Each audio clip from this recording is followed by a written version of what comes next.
Be 500, get into the wild card. 86 got the Phillies all the way to the World I Series. hate to break it to you, man. I don't think it was your vision. This podcast is perfectly named, I would say. I hate to make excuses for Sandy and the rest of the No, pitcher you don't. You've been doing it all year. I do hate it. I'm just gonna say it. And fucking hitting bombs to fucking Cayocho. Like, Inject that into my veins. If that continues, there's no way we make the playoffs. No question about it. I am ready to get hurt again. Welcome, everybody, to episode number 30 of the Battered Marlins Fans Podcast. I am your host, Andy Granado. Alongside me, I have three other Battered fans. One of those you might not recognize. His trademark mustache seems to have grown out and created some type of goatee. Spazzy, how are you doing during this offseason? I see that you are letting yourself go. I gotta keep you guys on your toes, man. It's his playoff goatee. Yeah, it's playoff goatee. Just trying to do something different during the off season, trying to stay busy since there's no baseball. But I'm excited to be back. It's very nice to see you guys. And I hadn't noticed that it looks like Callie might have grown out his beard a little more than usual. What are you doing, Callie? I'm doing well, and you're correct. I am growing out the beard. It's looking good. Yeah, it's coming in with the weight loss. I think it's helped. But what's it called? Yeah, off season, missed baseball terribly, and I'm keeping myself occupied with soccer and with football. I don't have a hat on today, but in painstaking fashion, I got the Take October shirt. When did you receive that shirt, Callie? I received it like 2 weeks after the World Series finished. Yeah. And you was saw it was on sale? The When I pain. sent you guys that link to Fanatics, it was on sale for like $5, and you and I paid like $30 for that. Yeah, I remember when I got it, I'd forgotten I'd ordered it. And it was one of those things, it was just like a punch to the balls immediately. Like, oh, fuck, well, okay. Yeah.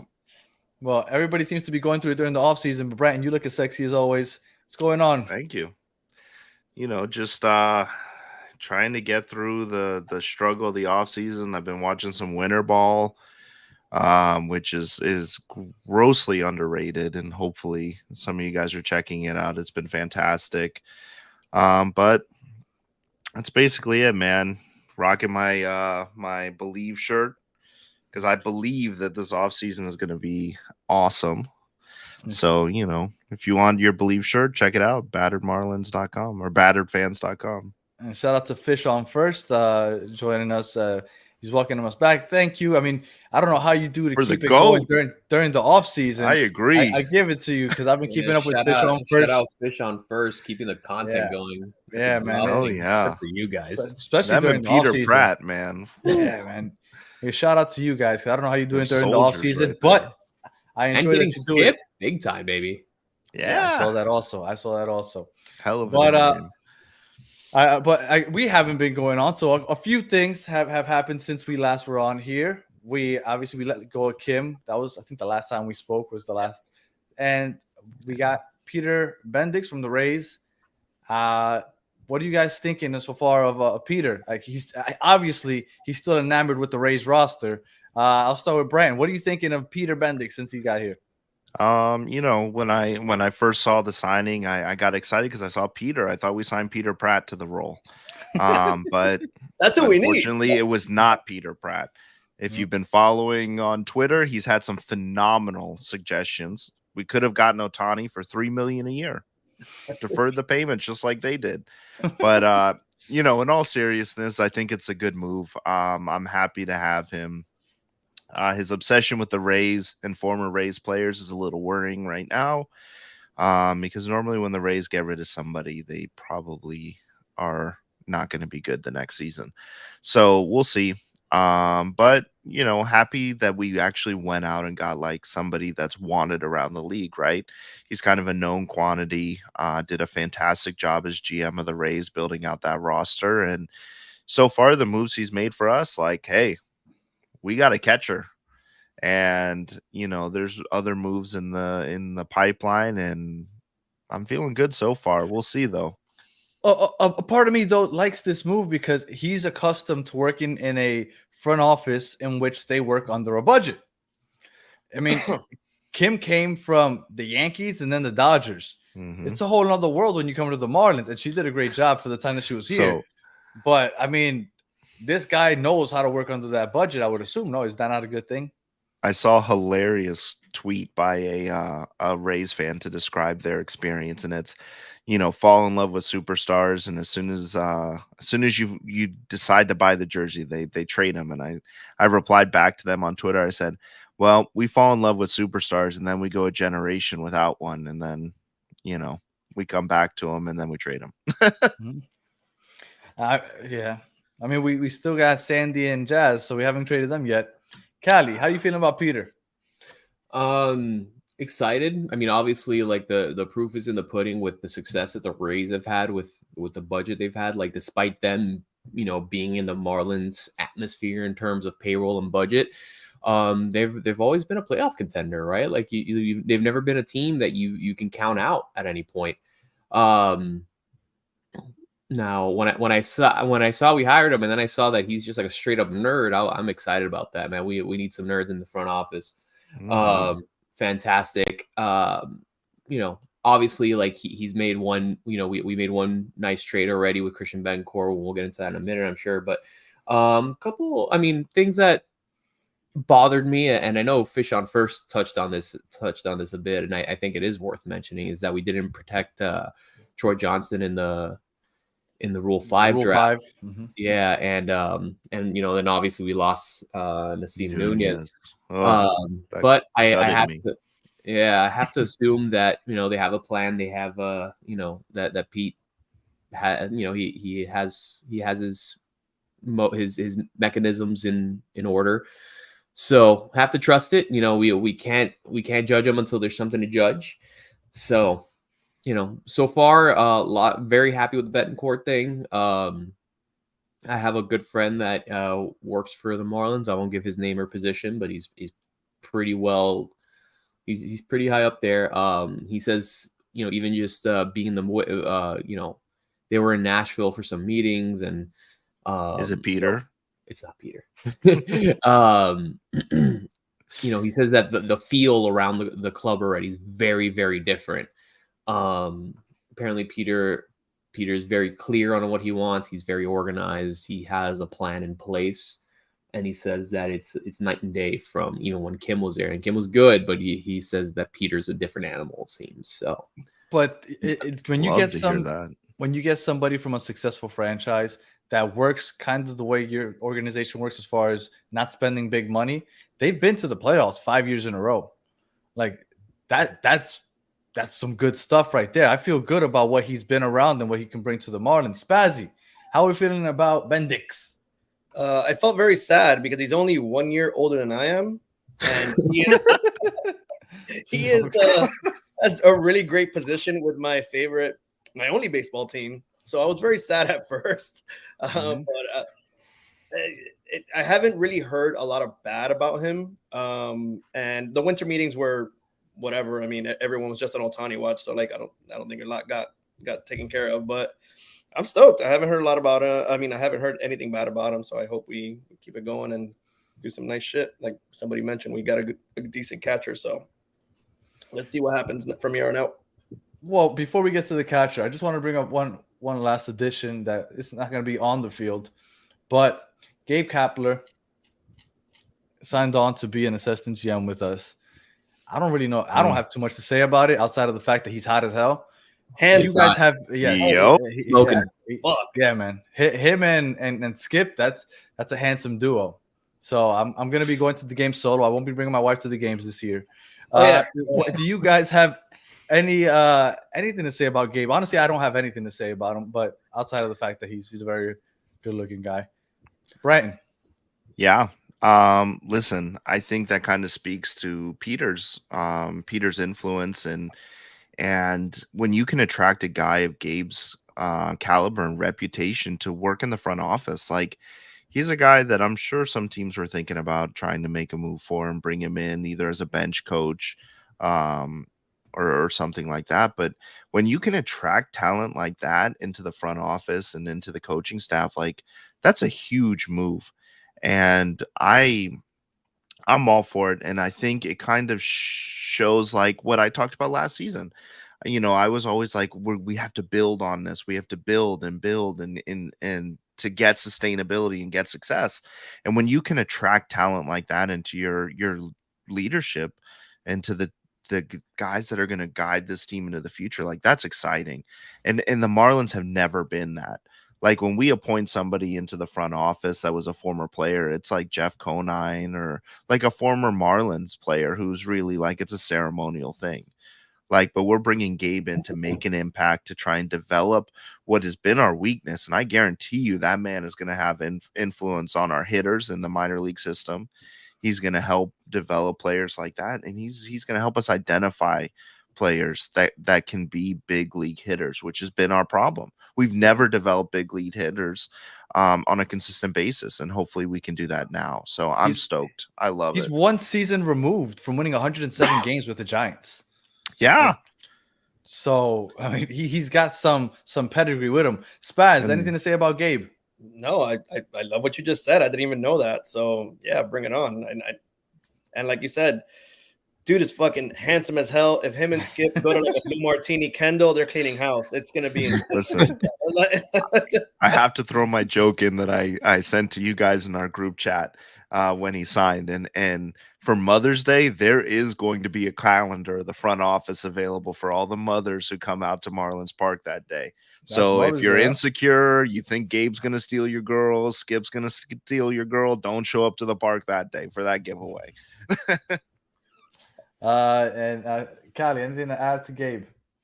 So obviously, I'm just gonna piggyback on everyone. Hot as hell, smoking. We have the bald beauties and Skip and Gabe. But Gabe, like you said, it came from a successful managerial career with the Giants. Winning over 100 games is really tough to do.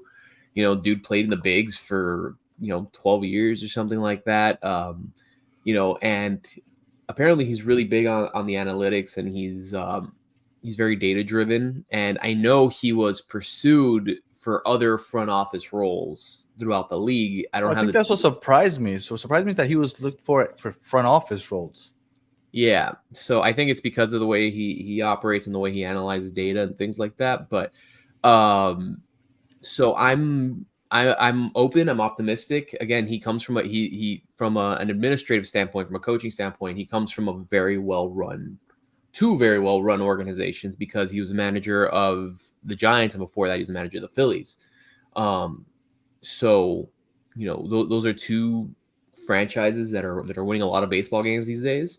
So I think it's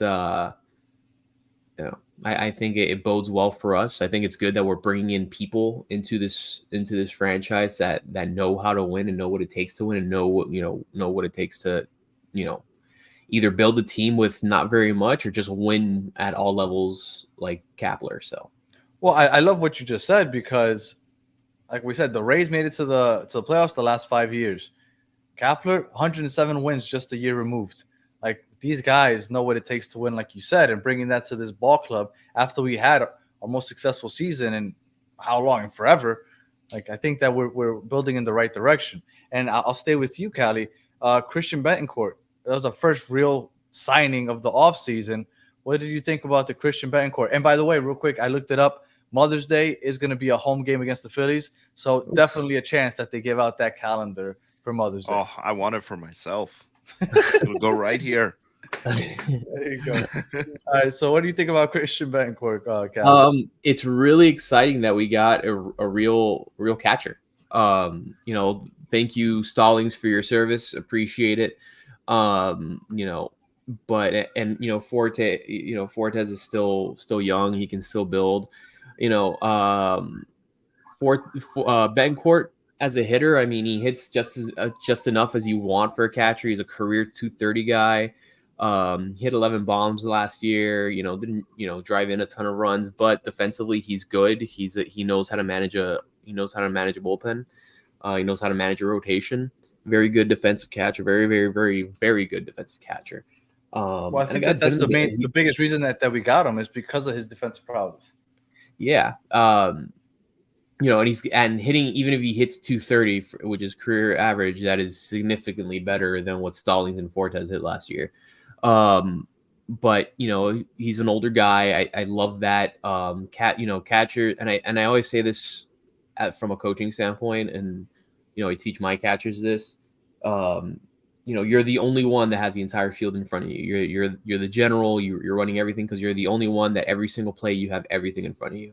So to have an advanced eye, someone that has done that a lot, and can teach a guy like Fortes a thing or two, and can manage a young rotation like the one that we have, I think that's great. And the fact that we only gave up cash considerations for him, I didn't know we had cash considerations, but we gave it to him.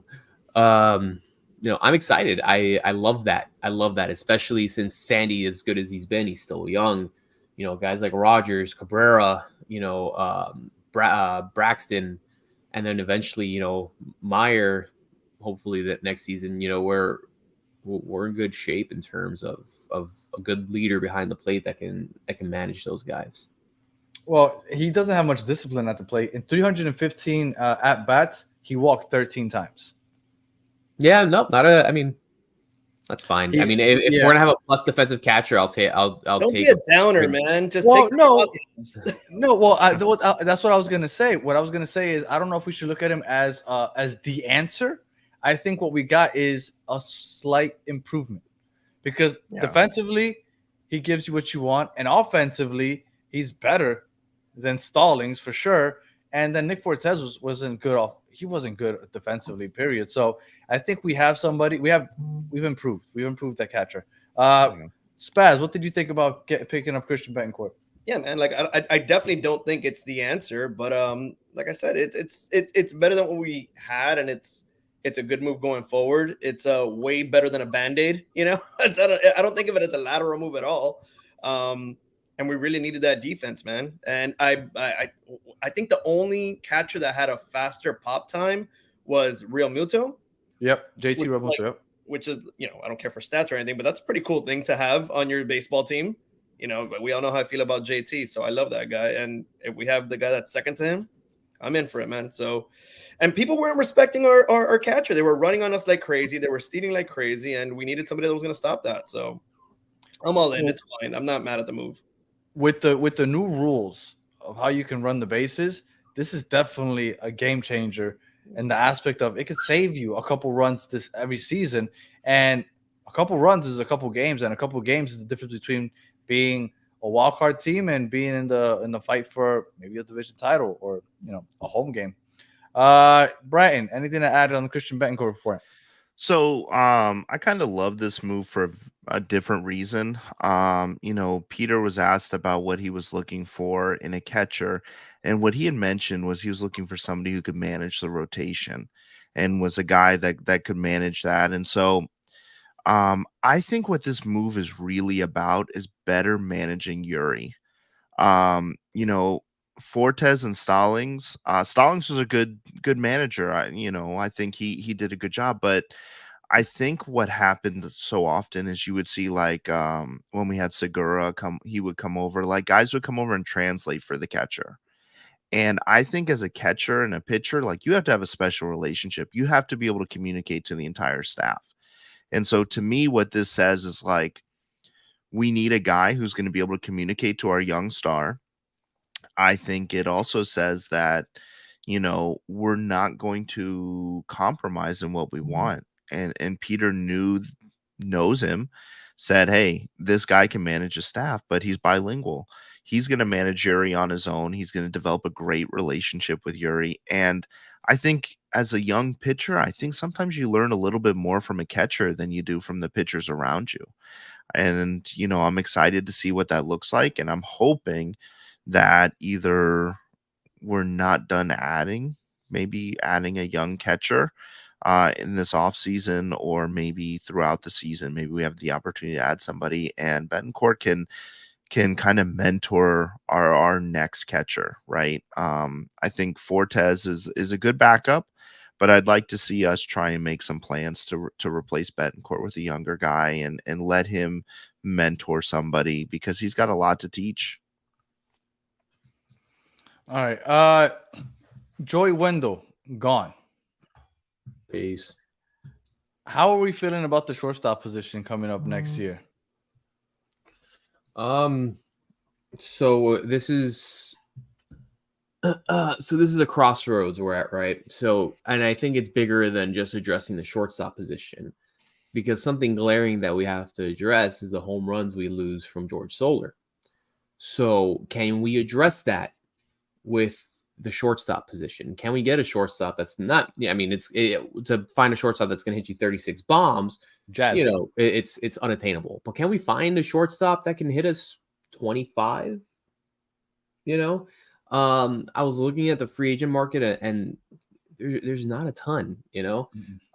So what we'd have to do is trade for one. I don't know if that's an option at this point. I don't think we have the capital to give up for that. So again, at a crossroads, we have either roll with Birdie, right? Yeah, that he's probably the only guy on the roster, unless you really want to give Xavier Edwards a look. Those are the guys that we have on the roster right now that can probably be our everyday shortstop. I know Brandon's big on this guy, Tim Anderson, free agent. That's a guy that was obviously unhappy in Chicago, but has had a lot of success in this league. And I have a hot take for who we might sign at shortstop. Oh, okay. All right. Has a connection to Gabe Kapler. Lifetime San Francisco Giant. Smooth hands. Okay hitter. But a very, very, very good shortstop. And his name's Brandon Crawford. How free agent? He's a free agent. Talk about a boring ass guy that's one. He's one. I was Branson. I was expecting something else. I'm like, okay. Nope, don't like that. One World solid move. He's won several World Series. He's been in the league a long time. One of the best sets of hands in baseball. Okay, smart player. And so probably and probably affordable. Okay. But you just talked about trying to find a shortstop that can hit 25 home runs. It won't be him. That can kind of help replace George Soler. And you bring me that name. But the options. I'm shocked. There's no other free agent shortstop that's going to bring you those home runs. So we have the capital. Don't. So I think that we're obviously not done with the center of the mid or the infield. I think the move to not protect Naysom is probably to do with, I think Peter's going to go out there and get us somebody to play shortstop. I don't know that we run in with Birdie. I would love it. I love Birdie. We love Birdie on the pod. But why not? Because I think we need to find a more permanent solution, right? And Birdie is so good as a utility guy. Like you can have Birdie give spells at third base, second base, shortstop. God, I think we even used him in the outfield. He's been everywhere, I think we used him in right field or something last year. So, Birdie will find a way to make it into this lineup. And I really hope we go out and find like a permanent solution to the shortstop position. Maybe that is Xavier Edwards. Maybe that's what Peter's thinking. I prefer Xavier over on the second base side. So if we want to give him a look and move Arise to first base, Bell to DH, and give Xavier the second base starting job, I'm all for that. I love that move. But I think we probably, unfortunately, Callie's probably right. We might be making a move for a guy like Brandon Crawford. But, I think Tim Anderson's going to be affordable as well. And maybe that's worth taking a flyer on. Okay, Callie, what are you going to say? I have another solution. It's not a bit of a reach. It's a reach. But he's a free agent. He hit like 26 bombs last year. Paul Goldschmidt. No. I love me some Paulie G. Don't get me wrong, but OGs of the pod will remember when we spent a whole pod talking about Paul Goldschmidt and how we were going to get him. We go all in. I'm not going to say the impossible like Cody Bellinger, not even like an extra long reach like with Jock Peterson. I'm going to say go all in on Teoscar Hernandez and you move Jazz back to short. I mean, I would love to move Jazz back to short. That sounds good to me. That's another solution. That's I just would smoothly, love like, that again, move. Charlie Day with the Pepe Silva board. Yeah, Silva. Pepe Silva. Yeah, Pepe Silva. I would love it, but Skip and I think Peter are both on record as saying Jazz is not moving back to shortstop no matter I'm what. just saying, if Cal's making the calls, If Cal's making the calls, we're winning the World Series every year. yeah, That's damn it. right. Coach Cali, Well, that's who we need. I want to address two things real quick. Brandon Crawford, he's really fallen off. Last year he batted 194 was his batting average. He had Cojones, 7 home runs. Like he Yeah, change well, of scenery. I was looking at his I was looking at Cali, his if career, we sign career him, you have stats. to get a Crawford jersey. I was looking at his career stats, and he looked like he was solid until I got to last year, and he just fell off a cliff last year. And then you guys keep saying Peter, and I keep thinking Peter Pratt, and obviously it's Peter Bendix. But to that point, Peter Pratt recently said and suggested that the Marlins should go after Anthony Volpe. Now, the thing is, a couple of things. The Yankees are in dire need of pitching, but the Yankees are also not willing to give up Anthony Volpe. So that's the pipe dream because that's they're exactly why would not they giving give him up up. Anthony Volpe? They won't. Yeah, they're not. They won't. So that's not even an option, unfortunately. But I will tell you that catcher, the Yankees are very deep at catcher, and they are lacking at pitching. So if we were looking for a catching possibility, that would be a good team to look into. But so it is. We move on, and I'm kind of curious.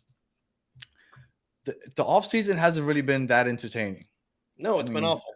Right. Thanks, Otani. So- You ruined it. He ruined everything. He ruined Christmas. You're supposed So to come to the Marlins. For $3 million a year, for sure. Yep. So if you had to choose one position to beef up, what would you choose? Let's start with Spaz. Spaz, what position would you beef up if you could? Man, towards the end we were like hobbling on our pitching. Like, we had the Sandy injury, and I don't know. I don't feel very good about the pitching, and we're kind of put a band-aid on the catcher. But no, I think pitching, right? I think that's gonna get us far, and hopefully whoever's injured, somebody comes in. But that's my position. I'm worried about that, to be honest. And then I've been saying we need somebody who's going to bring the runs in. I feel like I've been saying that last season, the entire podcast at the time. We need somebody that's going to bring the runs in, because what's the use if La Regadera is getting on base and we have nobody to bring them home? So yeah. I think it's still those, and we can't count on Soler to hit 50 bombs. Now we don't have Soler. Yeah, now he's gonzo. So those are my two biggest things, I guess. Callie, you think we're gonna open up the checkbook? I mean, I think it's closed already. No, I don't think we open up the checkbook. I think we will continue to bargain hunt, because that's the Marlin way, and I don't think I think and that's the Ray way also. Yeah, I think Sherman he's made that clear vocally. He says he's not gonna spend a lot on the team. And then again, you don't bring in a guy like Bendix if you're gonna, I wish they would bring me. You want someone who knows how to operate with a small budget. So I think that's what it's gonna be. Right. But in terms of filling in, like I know the easy answer is shortstop, but I think Spazzy kind of hit it on the head. Like, we need to find the power numbers. We need to generate that somehow. And as it stands on the roster, we have two guys that can play short if we need them to. It's not sexy, it's not a big name. They're not going to hit 300. They're not going to hit 20 bombs. They will go. They'll play half decent. They'll play good defense. There'll be little spark plugs in the lineup. But yeah, we need to replace those power numbers big time, because at the end of the day, you need to score to win. We need people that can drive in runs, which is why I have a list compiled, but we'll get into that in a bit. Brandon said that our rotation next year is mid: Luzardo, Yuri, Braxton, and Cabrera. Now, I agree. If Yuri is balling, I think that's an ace. Braxton, I thought, was our best pitcher. If he can keep that up, I'm pretty happy with our top two. I know Sandy's out all year, but if you can keep those top two and you can get Cabrera to somehow stay in the strike zone, I think mid might be unfair. I don't think that they're the best, but I don't think they're necessarily mid either. I think that's a pretty solid. With the budget that the Marlins are putting out there, what else could you ask for? Well, You're forgetting a key guy. You're forgetting Max Meyer. He's back next year. Like he will be making he will be competing for this team, and I likely think. What about Trevor? my growing feeling is that Cabrera will not be on this team. I think Okay. he is going to be a My trade thought, piece, and I think we're probably going to use that to get either. I think we should use it to get a power hitter, but we may also use that for a shortstop, which maybe is a guy who can hit 25 home runs, like Callie was saying, because that's what we need if we're not going to just go out and get just a power bat. So I also like I hate to be that guy already, but I also No, you don't don't. think that our plan is to go all out on next year. Like I think our plan is to tread water. Like I think we could probably we're gonna compete for a wild card spot next year. Like that's the plan. And I think Peter's probably going to go out and get a long-term shortstop solution that nobody like just a minor league guy that we can bring up and he's going to take the spot eventually because I think once Sandy's back, I think the intention is like that's when we go balls to the wall and we go after the division. So I think we do trade some pieces still. Well, Either can I pose Cabrera, Rogers, or somebody like that. to your point of next year not being a year that they go all in? Let me pose a question here, see what you think. If we're looking long term and we're not looking at next year as we got to make it to the playoffs, even though I feel like because we made it to the playoffs this year, next year should be going all in. Oh, But let's right. say I think we go for the wild card. Like I'm not saying we don't compete because I Right. think we do, but with the Braves in our division, like we're not trying to go up against them next year. It's not possible. Unfortunately. But would you consider trading Luis Ariz? No. No. Yes, if he's not going to resign. You only got him for 2 more years, I believe. Yeah, if he's adamant that we have him for this year, and I think we have I think Is it's it a an player option or team option? I'm not certain. I'd have to double check that. But if it's one of those things that the club decides we're not going to pay him, yes, you trade Luis Ariz. You absolutely, without question, you get something instead of nothing. 100%. You know what you could get for Luis Ariz right now, or You at get the a trade lot. deadline. At the trade Yeah. deadline, when somebody is missing a piece. Yeah, absolutely. I would be extremely pissed if we trade Ariz at this point because then we should have just kept Pablo. Because think about that rotation going into next year or that rotation we would have had last year with Pablo. Yeah, Yes. but yes and no. I get where you're going with that, but at the same time, we didn't know we were going to end up here. And at the time, that Pablo move, it helped both of us a whole lot. Like neither team was angry with what really happened. I mean, they were both kind of sad. Like I'm still sad to see Pablo, out there. It was sad to see him do that pickleball event, and he was wearing like a Twins cap. Oh my god, that was right there, bro. He was in Miami Shores, right near me, and I couldn't fucking go. That's why you have the goatee in honor of Pablo. I'm trying a little bit. I will say there are 2 pitchers that are free agents. They're old. I'm going to go ahead and say they are old, but they've had a lot. You say Johnny Cueto. I'm not going to say that. Does Jazz get traded? No. Face the franchise. Face the franchise. Nope. And he loves it here. And I'm not saying to sign them. I am not saying, hey, let's go out and give them a bunch of money. I'm saying at least kick the tires. Go to an open workout. See what they're slinging. See what they want. There's 2. All right. One of them is, I want to say maybe both of them are Cy Young. I know for sure, and one of them are a former Cy Young. Corey Kluber and Dallas Keuchel are both free agents right now. I'd kick the tires on both of them.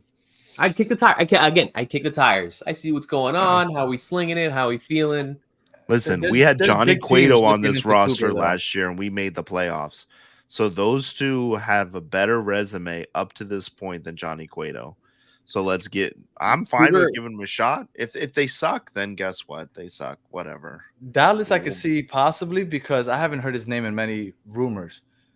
But Kluber, I've heard some big teams looking into him, so I don't think we can match whatever those teams are going to be offering him. If that's true that they're looking into him. Well, and since we're talking about the rotation, we have to talk about what the latest rumor is with that. And you guys better be prepared because AJ Puck may be coming to the rotation.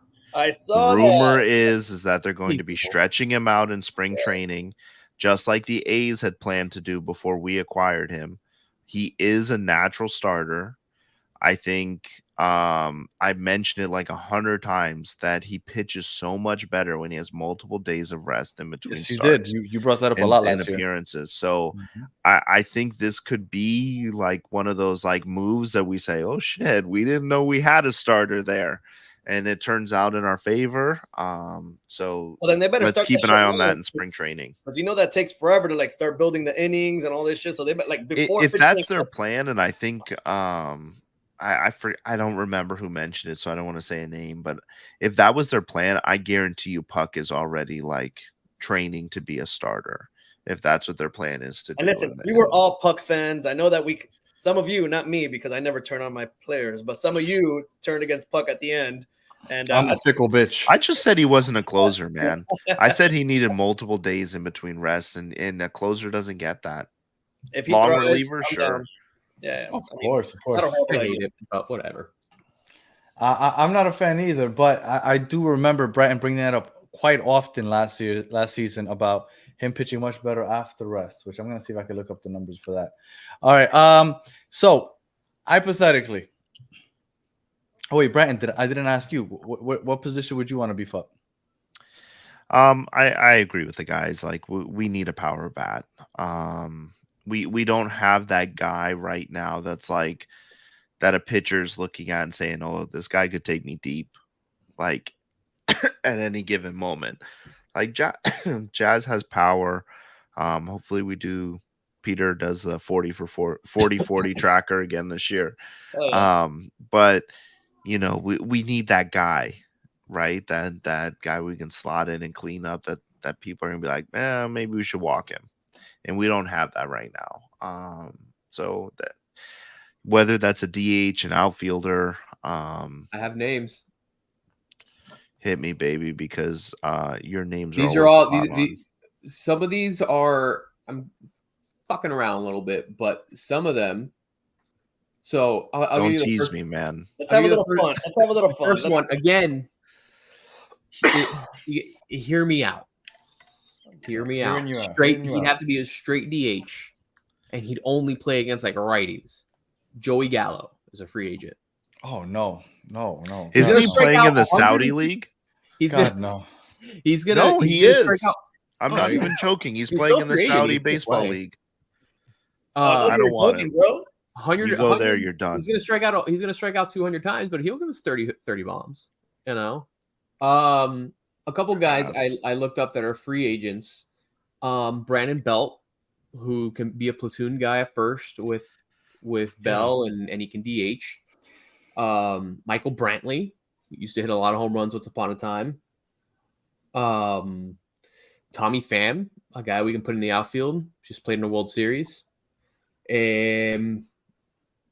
Michael Taylor, another guy, just hit a lot of home runs. He's a free agent. That's one that can be a very good player that we can sign right now. Yeah, those are some free agent bats. Matt Chapman, third baseman from Toronto. Yeah. That's another guy that can hit us home runs. And these are guys that I think we can afford. Well, that we can they'll be one of the higher paid players on the roster, but these are guys that can hit some bombs. And Adrian mentioned in the comments, anytime you say hear me out, it's and that's it. Hear me out. All right, so I'm gonna Hear say me out. Yes, hear AJ. me out. Yes. What about the podcast favorite guy on this roster, Avi Garcia? There's your power bat. That guy needs to go somewhere else. But But I don't even want to think about that. Let's keep it going. I don't want to talk about that guy. If All right, Peter well- can get like a box of like sunflower seeds for the man, I don't know. No. we'll build the Let's statue keep it right moving. That now. would still be overpaying. Yeah. Well, I'm We gonna will build the statue. I'm gonna bring up Spaz's graphic right now. Now you were talking about free agents, and I don't see anything too great that's gonna help us out. But as far as the trade market goes, I think that we do have something that some people have been kicking around, and because Peter Bendick's history, obviously with the Rays, his connection to the front office, if there's a way for us to finagle a good player, I think this would be the guy, and that's Randy Arozarena. And here we go, Spaz. That is your boy. So I'm gonna let you start off. What do you think about the possibility of landing Mr. Cuba or Mexico, or should I say Mexico? The Mexico. Cuban that plays for Mexico. Yeah, the Right, Cuban right, plays for Mexico, but he's Mexican, dude. I think it'd be first of all awesome. It'd be a lot of fun. I That's think that would really be all I crazy care about. for this place, for Miami. Yes, it'd just be a blast, bro. And that's really all I care about. Who cares about wins or loss? I just want to have fun when I'm spending a stupid amount of money at a ball game. So Stupid amount of money. You're spending $3, man. Like now, stupid amount of money. This isn't Inter Miami. I don't know how much are your Stellas, Branton. I mean, they're not $3. So I say we go in. I would love to move. I don't know if we can do it. I don't know the finances, but I would love to have that guy on my baseball team just because mariachi hats are really fun. So I say let's do it. That's my take on the whole thing. He would love the home run hat. He'd be all in on it, and maybe he would hit like 30 and exceed his career high if he got to wear that hat every time. What did he hit last season? Was it like he was in the 20s? I think. I think Randy 20. Randy would be fun. Obviously, like that. That'd obviously be a guy that I love. I just think it's a pipe dream, man. Like I just don't think that's a guy that. I think as soon as we, the thing is, and here's the thing, I think if the Rays wanted to trade him, I think as soon as like the because it's not like, oh, we only spoke to the Marlins. Yeah, here you go. It's like, hey, they're gonna call the Yankees, they're gonna call the Dodgers, they're gonna call the Red Sox, they're gonna call all the spenders and say, hey, the Marlins are offering us this, and this. What do you got for us? And it won't be hard to outbid. So I agree to you. I agree with you to an extent. I'm sorry, Brian, but just real quick. No, I agree with you to an extent, but I do think when a front office person, especially somebody, president of operations or general manager, leaves, that because there's still a connection there with the people left behind, I think that's what gives me some hope that maybe, I'm not saying that it's going to happen. I'm not expecting it to happen, but the hope is there just because Peter came from Tampa. And I think that maybe they could figure out, like Jeter got here and what happened? All of a sudden, the Yankees end up with Giancarlo Stanton because he has a relationship with the front office in the Yankees. Like, I'm sure he could have shipped him off somewhere else, but he ended up on the Yankees. Like, I think that those relationships make things happen sometimes. Stan ended up on the Yankees because the Yankees can afford to pay him. Right, but there were some other teams that could afford to pay him also. I think that it's a coincidence. I don't think it's that much of a coincidence. I think the inverse happened. I think the inverse of that is that there's bitter feelings that he left, and they don't want to do deals with the Marlins. You think that there's bitter feelings? But they've already done a deal. There is or isn't. I'm just saying that even though it was a minor league deal, we've already done a deal with the Rays. I don't think that's the case. Yeah. Look, I'm not saying it's going to happen, but like I said, this is one of those that I'm like, I'll hold off hope because of that relationship. All right, it's Frank, me, what were you going to say? Peter, come on. Yeah, I'm saying. So I think it's possible. Like, do we really think like some of the big spenders out there are calling them and calling the Rays and saying like, hey, what's this going to take? Like the guy's coming off like his career worst year. Like his batting average has been on like a steady decline since 2019. He drops like 10 points almost every season. Like I personally want him. I want him. Personally, I don't want him because I think like I just don't think that solves our problems. I don't think so. It won't solve our problems. I'm just trying to have fun, Branson. God damn it. So I don't let me finish before you interrupt me. Goatee spaz. Jesus Christ, I liked you better with the mustache. Okay, yeah. But no, so what I was gonna say is like I would love his personality on this team. Like it would be so cool to have him here. And I think it's possible. Like I really just don't think that there's a huge market for him. So if the Rays are looking to trade, like of course the Marlins will be in on that. And I know the graphic that they put out like had us third or whatever, and there was all these teams listed as the possible destinations, and I just don't know how many teams like the Padres are not spending money. I do not see the Padres spending money. They are. They just got rid of Soto. Yeah, I think they have to shed more salary. From what I've heard from their ownership groups, they got money problems. A loan. They got to shed some more. Yeah, like that's not going to be the first outgoing in the Padres system. Outside in it, Randy can be could be a solid bargain for them. I mean, Actually, he could be. Well, that's what I was gonna say next. Well, Avisail Garcia makes it's like 12 million this year for us. they're not gonna go get Cody Bellinger or Jock Peterson though. They'll get a No, Randy. but- They'll get a Randy. but they're Rand- not going to Randy's- trade. They're not going his to contract is trade $7 cheap, million this year. controllable assets for Randy. Like that doesn't make sense. Like the Padres are very much not competing next year. Next year for the Padres is all about like we gotta save money. And Callie just chipped his tooth. If there's any dentists in the in the audience, please The chime ice in in. The cup was frozen and it hit me in the tooth that it hurt. 15-day DL. All right, so No. it's not going to be I the Padres. It's not going to be what about the Mariners? Because Mariners are number one. Could definitely I mean, could be it the Mariners. could be the And it they could got be a little bit. They got a But little bit of money to spend. I think the Marlins have a better shot than what I originally thought when I looked at that list because I think what Spazzy said, like one of these is not like the others, and it was me that clearly said the that. Marlins. But who knows? It Crazy could be. things have happened. It absolutely could be the Mariners because they at the end they weren't in it, but they were in the talks of the Ohtani saga. You know, it all, and also the Blue Jays are very much a possibility because they're losing. You know, Yeah. they had the Blue money, Jays- but they're very much a team I that think can the go Blue get Jays a. thought they had Ohtani. You know, Everyone thought- I know we're gonna get into Ohtani in a bit, so I'm not gonna get into it too much. I have a theory on that, and I'll jump on it when we get there. All right. For $7 million a year, though, I think Randy would be a bargain for a lot of teams. For us, it would be a good spend because that's about what we spend on our players. But for another team, that's a bargain, I think, for what you could possibly potentially get out of him. All right. So before we get to the Ohtani talk, just hypothetically, lineup talk for next year. What do you think this lineup looks like next year? I think we could all agree that we think Betancourt is going to start at catcher. First base, Bell. Third base, Berger. Second base, Arise. Center field, Jazz. So the positions that are up for grabs are shortstop, left field, right field, and DH. So I'll start with Cali. How do you think we fill in the rest of that roster or that lineup?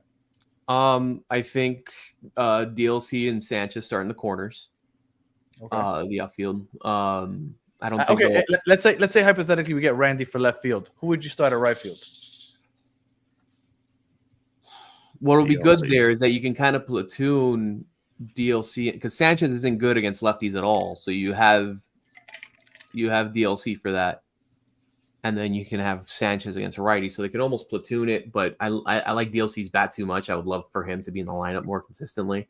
So that's probably my answer there. Shortstop, I don't think it'll be Birdie or Xavier. I think that'll be a new addition. Okay. And then DH, I think will also be a new addition. And Brandon in the chat actually mentioned Harold Ramirez, and he's one that has absolutely thrived since he's left, and that's actually not a bad option by any stretch. Can you imagine if he came back home? That would be fucking amazing. Hell Yeah. yeah. Hitting Harold. I think where we'll see the new additions is a short and DH, maybe an outfield. Maybe the guy that can DH will also be an outfield guy. I think that probably makes the most sense. So we find an outfielder like a Harold Ramirez or someone like that can that can fill those spots. And obviously having to replace Solar too is absolutely massive. So that's why I think an outfielder that can hit him over the wall a little bit would be ideal. And I have power. And I have a trade target that's a bit of a reach, but I think realistic. All right, let's hear it. Lane Thomas for the Nationals. Okay. They need pitching. They're a rebuilding squad. He's a good player. We can give up young pitching for him, and he'll be our everyday probably left fielder. I like it. I think we need an outfielder, shortstop, and DH. I'm with you on that, Callie. Breton, what do you think this lineup looks like? Shortstop. So I think obviously catcher Betancourt, third base Berger, shortstop I think it's TBD. I'm still holding out hope Tim Anderson fills that spot. I think I think he's going to be a bargain that we'll be able to get pretty cheaply because coming off the worst year of his career, and I don't think that stays. I think second base will probably be Xavier Edwards. I think first base will be a rise. I think Bell moves to DH. Okay. Yep. I think DLC and Jazz start in the outfield, and I think we get a replacement for left field. I don't see Sanchez being the everyday starter there. There's just too many options out there right now. If it's Randy, that's awesome. I would absolutely take that productivity over Sanchez just because Sanchez can't hit both pitchers. I don't rate him as an everyday starter, but I think we had like an outfielder, either one of the corners, and I think we had a shortstop, and that's about it. Outside of the bullpen, I think we probably add an arm or two, but that'll probably be in spring training. Well, we've been talking about the Rays, and they just traded Tyler Glass now to the Dodgers. It's official. Mm-hmm. Damn, Unbelievable. that's crazy. The rich get richer. All right, they are the new evil empire, by the way. Absolutely, without a doubt. Yeah, it's wild. It's wild. We're gonna get into it right now. Right after Spaz. We said catchers. Basically, we think Betancourt in the corners. Oh, well, actually, I'll let you go because No, surprised me with what he said with first base. No, I really agree with Cali. I think it'd be great if we can have somebody at DH who can also be in the outfield. I think that would really be great. But I think we're going to be kind of surprised with some of the moves that are coming in. So I don't even really want to. I don't have like who would play what, because I think we're going to be surprised what happens in the next couple of months and leading up to spring training. But that what Cali said was spot on. What I was thinking, a DH that can be in the outfield, that'd be fucking fantastic. So let's move on to the Evil Empire. Which is the Los Angeles Dodgers. And you know what? It's funny because they put an H in there. Oh, look at me. Yo. Well, F that guy. He's rich. All right. Well, not yet. You deferred DH. In about 9 years, he'll be. Yeah. The reason he was able to defer is because of all the money he's going to get with endorsements. But that's to the benefit of the Dodgers. When I was growing up, I actually, when you like, oh, this is my AL team, this is my NL team. Obviously, I've always said the Yankees team I grew up loving, but I had a thing for the Dodgers because I'm from Brooklyn, so the whole Brooklyn Dodgers makes thing. sense. So I used to watch them a lot with Sean Green, Eric Gagne, all that other stuff. But man, that was a different Dodgers team. What the Dodgers have done over the last, how much has been a full 10 years now since the new ownership took off and they started just spending money. It's wild how they spend money. They are the new evil empire. And I've never, ever thought that somebody would do what Ohtani did. To sign a $700 million contract and defer $680 million of it just so that the team can go ahead and beef up the rest of the roster. Wild. So I'm going to go to Cali because I know he had a couple thoughts about this. What do you think about Ohtani, the Dodgers, and what exactly they're doing? Because if this is what people felt about the Yankees when they were signing players, I understand it now. I understand why the hate was there. I mean, it's the nature of the beast now, unfortunately, and this was the most predictable and boring thing that could have happened, obviously, because when Ohtani hit the free agent market, there was realistically 2 or 3 teams that can pay him. They it'd be the Yankees, the Dodgers, maybe the Red Sox, maybe the Mets, and then the Blue Jays and the Blue Jays. So my theory, and this is what I was alluding to earlier, my theory is that he had a deal worked out with the Blue Jays. That's my thought. And he was ready to sign to the Blue Jays, and then the Dodgers flat out refused to be outbid, and that's why we saw the $700 million mark. All right, so that's my conspiracy theory there. I believe he was about to be a Blue Jay, and the Dodgers said no, whatever it takes, let's do it. And then obviously the nature of his contract is absolutely insane, and people say, oh, he's only making $2 million. I mean, the dude is probably going to make more in endorsements than he ever would with his contract anyway. So I don't think it's crazy. What I think is crazy is that he deferred it with no interest. I mean, I know it's $700 million, man, but if I'm waiting a decade to get it, that shit better be building. But anyway, Yeah, they're the full blown evil empire now. We just live on air we get the notification that the Rays are sending Tyler Glass now, aka Cillian Murphy from Peaky Blinders, to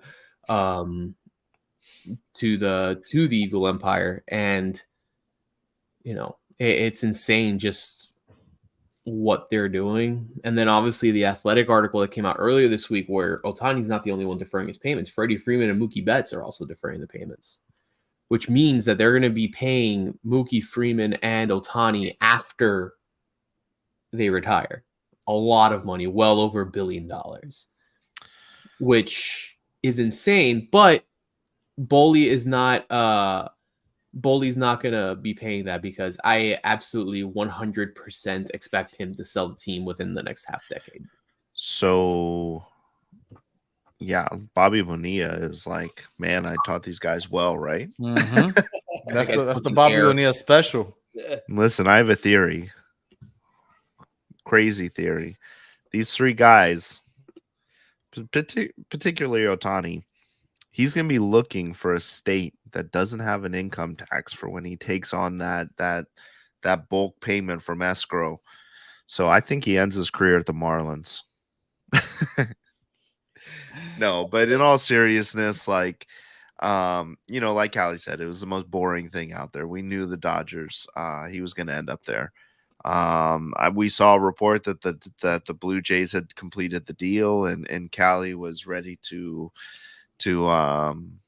he was actually surprised for a second, and then when the Dodgers news came out, he was like, well, that went as I expected. You know what it would have meant for me if he played for the Blue Jays? I would be living in Baltimore. I'd be able to see him a bunch of times a year. Yeah, well, now you're gonna be living in Baltimore and not be able to see him a bunch of times a year. Well, so thanks for moving. It's funny. I work at a school the school that Alek Manoah attended, and I work with his old baseball coach. And Alek Manoah got married last week, and the baseball coach was at the wedding, and he told me that this whole news about him flying out to Toronto started breaking during the wedding.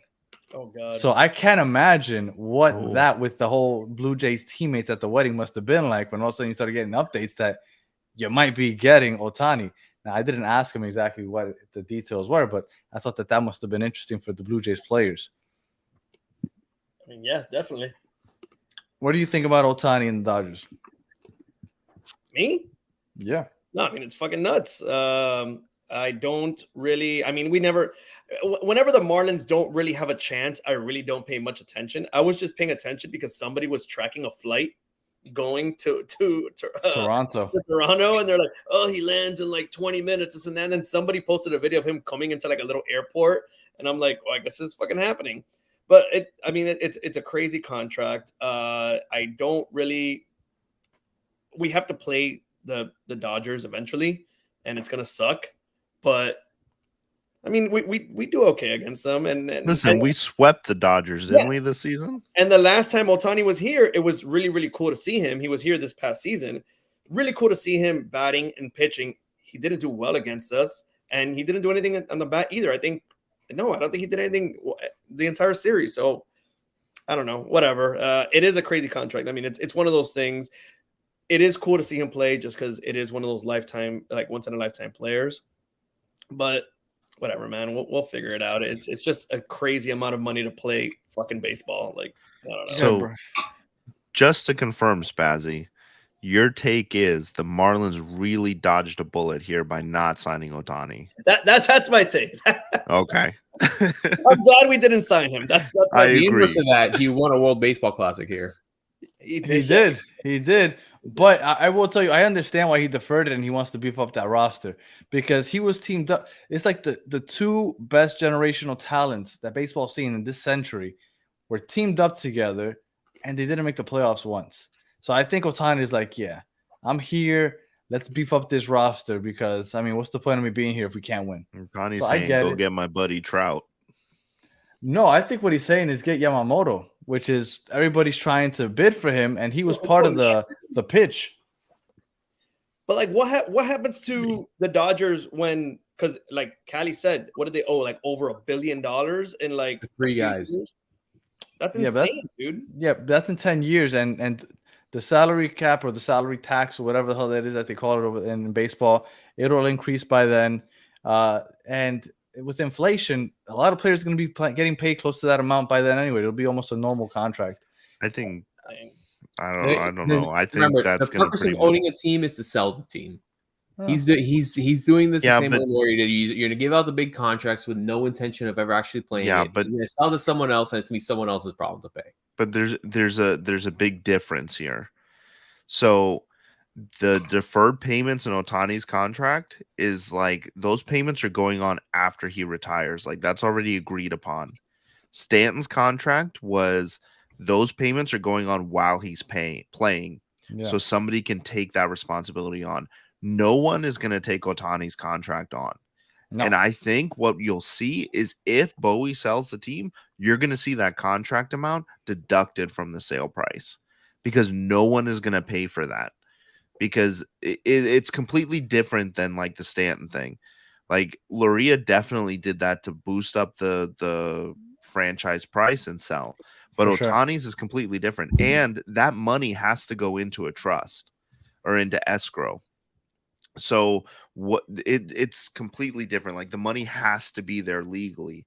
So I think the money is probably already there, or at least part of it is there, depending on what the language of the actual contract is. But it's not. Bowie is definitely going to pay for that one way or another, whether it be a reduction in the sale price or it actually be his money.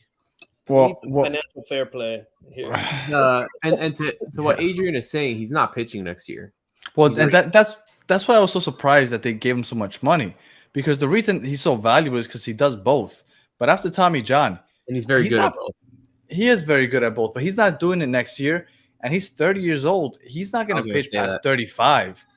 So I think eventually he'll be DHing full time. I don't see the value in $700 million is ridiculous. I totally forgot he was not pitching last year. This is a dumbass contract. Yeah, Marlins really dodged it. Otani's the best player that we will likely see in our lifetimes. Yeah, we don't see it now because Griffey. Yeah, but we don't see Griffey it didn't now pitch. because If he's Griffey on a West pitched, Coast he team, would so be fine. West Coast team, he didn't get the exposure, and on top of that, he was on a dog shit team, which is still shocking to me. But I think now that he's on the Dodgers, I mean, we're gonna see we're gonna see how good he is pumped into another stratosphere. I mean, that he's quite literally, as someone who's like a baseball nerd who's watched it, played it, coached it, lived it. That dude is a gem. Is an understatement. He is absolutely incredible in everything he does. He's gonna be on Sunday Night Baseball every week. Yeah, for sure. Every week. Listen, the man got his money. He's gonna kick his feet up, drink a lot of margaritas in the off season, eat a lot, and we'll never hear from him again. All right. Any final thoughts, Spaz, before we get out of here?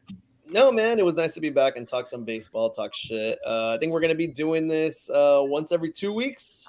Yeah. We can't do it like Fish on First and Peter Pratt. No, I wish. I don't know. Nope. I think going every day on the off season. Like if we were gonna come out tomorrow, we would just have to make shit up. So yeah, I mean that's what I do every day anyway. So, so we'll do every 2 weeks, and then when things start picking up, we'll start getting back to our regular one time a week schedule.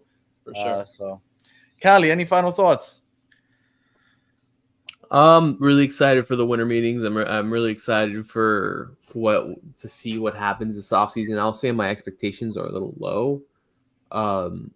I think they just ride the wave off of last year, and I think we probably even take a dip this next year. But kind of like Brandon said, I don't think they're going for it this next year. I think they're trying to build it up so 2, 3, 4 years down the line we have a more competitive. Well, that's brutal. I don't want to hear that shit. I know. And then maybe next season we get battered Orioles since I'm moving. So, Bratton, any final thoughts? Listen, I just want to say thanks to everybody in the chat. Like, I think this is probably we've been off for a couple months, right? And I think this is probably one of the more active chats that we've had. Thank you guys for tuning in. And yeah, we're back every 2 weeks from here on out. I'm going to try to make it out to some spring training games, so maybe keep an eye out on our Twitter and see if we can get some footage out there. It won't be like, Fish on First, or maybe Peter's coming over for spring training. We don't know. But thank you guys, and just excited to be back. Yeah, man, I'm happy to be back every 2 weeks. Like we said, we'll be back on Thursday nights and counting down for the season. So it was good to be back. Episode number 30. So if you are listening on audio, please leave us 5-star review, comment, all that other good stuff. We appreciate you sticking with us all the way to the end of the episode. And if you're watching on YouTube, as always, thank you for sticking with us for that full hour and 5 minutes. Please like, subscribe. If you know the Marlins fans that want to get some Marlin content, go ahead, let them know about the channel, tell them to subscribe, tune in on Thursday nights. And as always, until the next one, have a good one.